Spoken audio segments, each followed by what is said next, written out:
छात्रों, अभी मैंने आपको क्वेश्चन नंबर 7 कराया। अब मैं आपको इसी एक्सरसाइज में क्वेश्चन नंबर 8 ले जाता हूँ। इससे कुछ बच्चों की जिज्ञासा थी कि जो पूर्व प्रश्न भी उनके थोड़ा संज्ञान में सही ढंग से नहीं आ पाए, तो चौथा, पाँचवा, छठवां प्रश्न भी वो इसकी सहायता से आसानी से कर सकेंगे। वो कह रहा है, x के उन मानों को ज्ञात कीजिए जिनके लिए फलन y बराबर x into x minus two का होल स्क्वायर एक वर्धमान फलन है। ध्यान दीजिएगा, फलन y बराबर एफ एक्स दिया हुआ है, ये एफ एक्स बराबर x into x minus two का इनका होल स्क्वायर दिया हुआ है। भाई इससे कोई फर्क नहीं पड़ता कि फलन y के बराबर समथिंग दिया हुआ है चाहे एफ एक्स बराबर समथिंग दिया हुआ है। अब यहाँ पर आपने देखो कि जैसे सवाल नंबर 3, 4, 5 में वो करते हैं कि अंतराल ज्ञात कीजिएगा कि किस में फलन वर्धमान है, किस में ह्रासमान है। लगभग वही लॉजिक यहाँ पर भी एप्लीकेबल होगा। आपने x के वे मान ज्ञात करने हैं जिनके लिए कि यह फलन वर्धमान है, अर्थात वो अंतराल आपने ज्ञात करने हैं जहाँ पर कि यह फलन वर्धमान है ना। तो हम क्या करेंगे, सबसे पहले तुम्हें फलन दिया है, तुम लिखोगे माना फलन y बराबर f x equal to x into x minus two का होल स्क्वायर। अब आप क्या करेंगे, इसको पहले फलन को थोड़ा सॉल्व कर ले। ये हो जाएगा x square into x minus two का whole square implies that f x बराबर हो जाएगा x square into x square minus 4x plus 4। तो मैं और एक्सटेंड कर देता हूँ, एफ एक्स इक्वल टू हो जाएगा एक्स की power 4 minus 4x cube plus 4x square. अब मैं इसका y के सापेक्ष अवकलन ज्ञात करूँ, इसलिए dy बाई डी एक्स यानी d by d x of f x equal to, जिसको हम कहते हैं f dash x, equal to जाएगा d by d x of f x का मान कितना है, एक्स की power 4 minus 4x cube plus 4x square equal to हो जाएगा 4x cube minus 4 into 3x square plus 4 into 2x। It means 4x cube 4 थे 12x स्क्वायर 4 दूनी 8x। या मैं इसको देखता हूँ, इसमें 4x सब में कॉमन है, ये आएगा x square minus 3x plus 2। और आगे मैं इसको गुणनखंड करके देखता हूँ, ये इसके गुणनखंड हो सकते हैं एक्स स्क्वायर ऋण 2x ऋण x प्लस 2। ये द्विघात त्रिपद व्यंजक है, इसके गुणनखंड इस प्रकार से ऐसे दो गुणनखंड जिनका योग 3 हो तो 2 एकम 2, ये हो जाएगा 4x इंटू एक्स कॉमन लिया एक्स माइनस 2 माइनस 1 कॉमन लिया एक्स माइनस 2 हो गया 4x। अब इन दोनों में भी x माइनस 2 कॉमन है, x माइनस 1। इस प्रकार इसके 3 गुणनखंड हो गए। अब देखो हम क्या करते हैं, फलन में फलन वर्धमान है या ह्रासमान है, इसको ज्ञात करने के लिए f dash x equal to 0 रखते हैं। अब लिखेंगे f dash x equal to 0 रखने पर रखिएगा साहब, ये हो जाएगा एफ डैश एक्स की वैल्यू है तुम्हारे पास 4x into x minus 2 x minus 1 equal to 0। Therefore अब देखो इनमें से 3 गुणनखंड है इसके, यदि इनका गुणनफल 0 है, क्या तो 4x 0 है अर्थात x 0 है, एक्स माइनस 2 0 है, एक्स माइनस 1 0 है ना। देखिए यदि 4x equal to 0 implies that x equal to 0, यदि x minus 2 equal to 0 implies that x equal to 2, यदि x minus 1 equal to 0 implies that x equal to 1। It means बिंदु x equal to 0, x बराबर 1, x बराबर 2, इसके प्रांत को कितने भाग हो जाते हैं, फिर देखो 3 विभाजन बिंदु है, 3 है 4 भागों में बांटेंगे। लिखेंगे इस प्रकार बिंदु x बराबर 0, x बराबर 1, x बराबर 2 है ना, फलन के प्रांत को देखो कितने भागों में बांटेगा। मैं यहाँ पर इसका प्रांत को मैं लिखता हूँ, ये माना इस पर बिंदु x इक्वल टू 0 है, x इक्वल टू 1 है, x इक्वल टू 2 है, तो एक तो होगा x बराबर 0 और उससे नीचे इन्फिनिटी टू 0, फिर बिंदु x बराबर 0 आएगा। फिर दूसरा होगा x इज ग्रेटर देन 0 और लेस देन 1। अगला अंतराल होगा x इज ग्रेटर देन 1 और लेस देन 2। और अगला होगा 2 टू इन्फिनिटिव, है ना।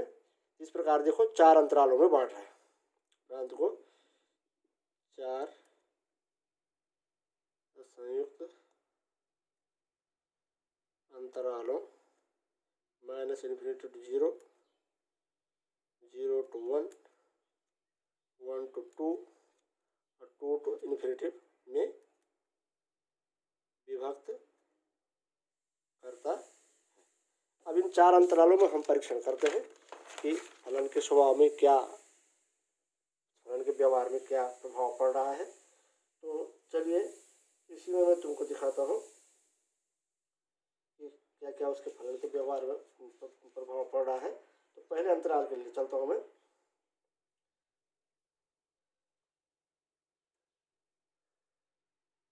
अंतराल माइनस इन्फिनिटी टू 0 के लिए हम एफ डैश एक्स की वैल्यू देखेंगे। एफ डैश एक्स का मान क्या आता है। F dash x equal to था हमारे पास 4x into x minus 1 X minus 2, ये इसका मान आया था एफ डैश एक्स का। अब यहाँ पर देखते हैं एफ डैश एक्स का मान क्या होगा। देखो यदि एक्स का मान 0 से कम और माइनस इन्फिनिटी के बीच में मतलब ऋणात्मक संख्या हो तो आप देखें एक्स का मान ऋणात्मक होगा, ये भी ऋणात्मक होगा, एक्स माइनस 1 ये भी ऋणात्मक होगा, ये भी ऋणात्मक होगा। तीनों ही फैक्टर क्या होंगे, ऋणात्मक होंगे। अर्थात इसका मान क्या होगा, 0 से कम प्राप्त होगा।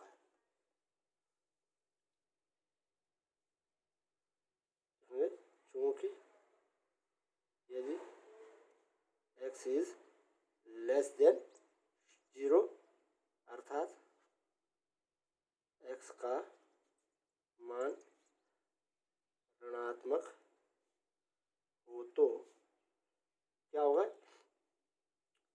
F dash x is also less than 0 अर्थात एफ डैश एक्स का मान भी ऋणात्मक प्राप्त होगा। अगर एफ डैश एक्स का मान ऋणात्मक प्राप्त होगा इसका मतलब क्या होगा, इस अंतराल में फलन क्या होगा, ह्रासमान होगा। इस प्रकार अंतराल माइनस इनटू 0 में फलन ह्रासमान होगा, है ना। कुछ देर के लिए आप देखिएगा, यहाँ पर एग्जाम्पल के लिए कोई मैं बिंदु लेता हूँ, आप उस बिंदु पर इसका परीक्षण करके देख लेना। देखो यदि माना हमने कहा एक्स इज लेस देन 0, लिखो एग्जाम्पल में तुम जैसे यदि एक्स का मान हमने कहा 0 से कम है, हमने कहा एक्स इक्वल टू है -1/2। तो देखो एफ डैश एक्स बराबर क्या होगा भाई, 4 into -1/2 which is less than 0, है ना। -1/2 -1 -1/2 -2, अब क्या आ रहा है -2 -3/2 -5/2। अब देखो ऋण का गुणन ऋण से, तीसरा फैक्टर भी क्या है, ऋणात्मक है। इन तीनों का गुणनफल क्या होगा, ऋणात्मक होगा, है ना। तो इस प्रकार से कितने इसका गुणनफल कितना आ गया, 5 3 15, ऋण 15/2 विच इज लेस देन 0, है ना। इस प्रकार इस अंतराल में फलन क्या होगा, ह्रासमान होगा, क्योंकि एफ डैश एक्स क्या हो रहा है, आपको ऋणात्मक प्राप्त हो रहा है। अब चलता हूँ मैं सेकंड अंतराल 1 टू सॉरी दूसरा अंतराल था हमारे पास आया था 0 टू 1, 0 टू 1 में एफ डैश एक्स का बराबर है, का वैल्यू है 4x into x minus 1 X minus 2।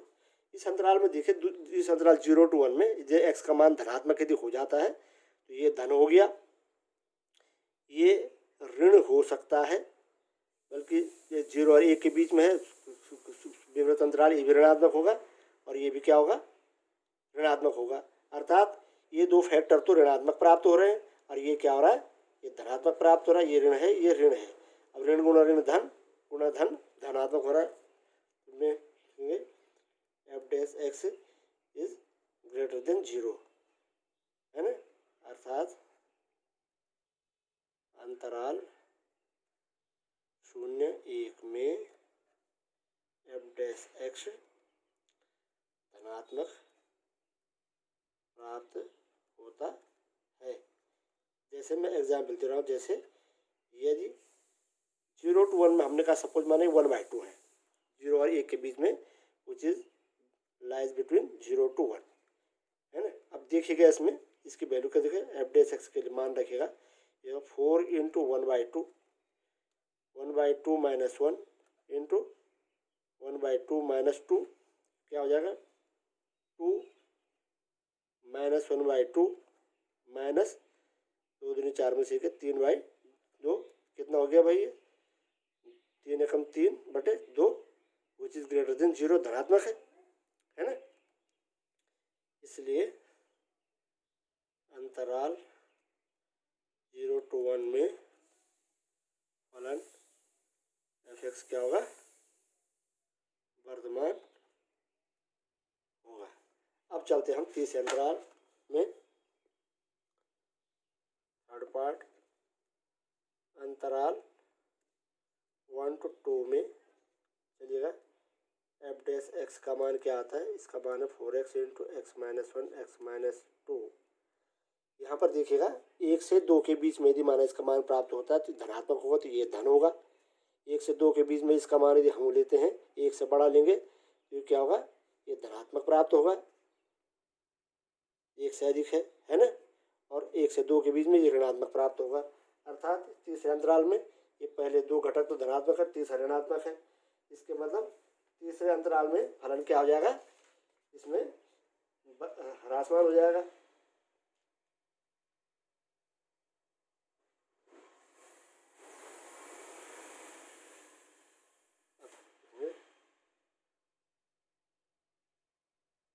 प्रकार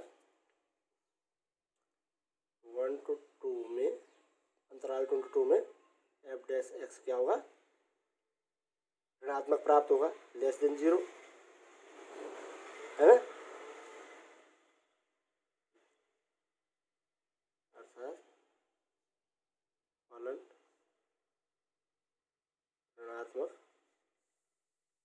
प्राप्त होगा। एफ डैश एक्स फलन नहीं बल्कि एफ डैश एक्स क्या होगा, ऋणात्मक प्राप्त होगा। अब देखिएगा इसमें कैसे, एग्जाम्पल में जैसे यदि x 1 से बड़ा है, मैंने 1 से 1/2 यानी 3/2 विच बिलोंग्स टू 1 to 1 और 2 के बीच का मैंने लिया, 1.5 को लिया। एफ डैश एक्स की वैल्यू कितनी होगी, देखो 4 × 3/2 × 3/2 - 1 3/2 - 2 ये हो जाएगा 2 3 × 6 × 2 1 2 1/2 इंटू ये हो जाएगा -1/2 विच इज -3/2, है ना, ऋणात्मक है अर्थात लेस देन 0, है ना। इस प्रकार अंतराल 1-2 में फलन निरंतर ह्रासमान होगा। अब चलिए चौथे अंतराल में, चलिए अंतराल 2 to ∞ में एफ डैश एक्स का मान देखिएगा, ये होगा 4x × x - 1 × x - 2 इसकी वैल्यू आती है एफ डैश एक्स की। यहाँ क्या होगा, ये तो धनात्मक है तो 2 से ∞ के बीच में तो धनात्मक होगा। यहाँ पर 2 से बड़ा है तो इसका मान हमेशा धनात्मक प्राप्त आएगा। यहाँ पर 2 से बड़ा अनंत तक है तो ये भी धनात्मक प्राप्त होगा। इस प्रकार ये भी धनात्मक प्राप्त हो रहा है, ये भी धनात्मक प्राप्त हो रहा है, ये भी धनात्मक प्राप्त हो रहा है ना, है ना। इसलिए एफ डैश एक्स क्या होगा, धनात्मक प्राप्त होगा। अर्थात F dash x is greater than 0। जैसे मैं एग्जाम्पल तुमको देता हूँ, यदि एक्स बराबर 2.5 यानी 2×4 5/2 में लेता हूँ तो एफ डैश एक्स का मान देखिएगा 4 × 5/2 × 5/2 ऋण 1 × 5/2 ऋण 2 इसकी वैल्यू देखिएगा 5 दूनी 10 × 2 दूनी 4 1/2 2 एकम 2 3/2 × 1/2 कितना आ गया 2 पंजे 10 5 3 15/2 विच इज ग्रेटर देन धनात्मक है अर्थात शून्य से बड़ा है, इसलिए अंतराल 2 to ∞ में फलन निरंतर वर्धमान होगा। अब वो प्रश्न में क्या कह रहा है, सवाल नंबर 8 में x के उन मानों को ज्ञात कीजिएगा जिनके लिए फलन वर्धमान है। तो x के वो मान कौन कौन से होंगे जिनके लिए फलन वर्धमान है, जिन अंतरालों में फलन का मान वर्धमान प्राप्त हुआ है, सिद्ध हुआ है, x के वही समस्त मानों के लिए फलन क्या होगा, वर्धमान होगा, है ना। लिखेंगे इस प्रकार क्योंकि अंतराल, अब कौन कौन अंतराल थे वो, अंतराल 2 माने अंतराल 0 से 1, अंतराल 0 से 1 तथा 2 से ∞ में फलन निरंतर वर्धमान प्राप्त होता है। अतः उक्त अंतरालों में x के समस्त मानों के लिए फलन वर्धमान होगा, अर्थात x के जो भी मान इन दो अंतरालों के बीच में आएंगे उन सारे बिंदुओं पर फलन क्या होगा, निरंतर वर्धमान होगा। ये यहाँ पर इसका कंक्लूजन आया। तो ये आप लोगों को मैंने सिद्ध किया। क्वेश्चन लंबा है और बड़ा सरल है, इसकी सहायता से आप प्रश्न संख्या 4, 5, 6 को भी आसानी से समझ सकते हैं। धन्यवाद।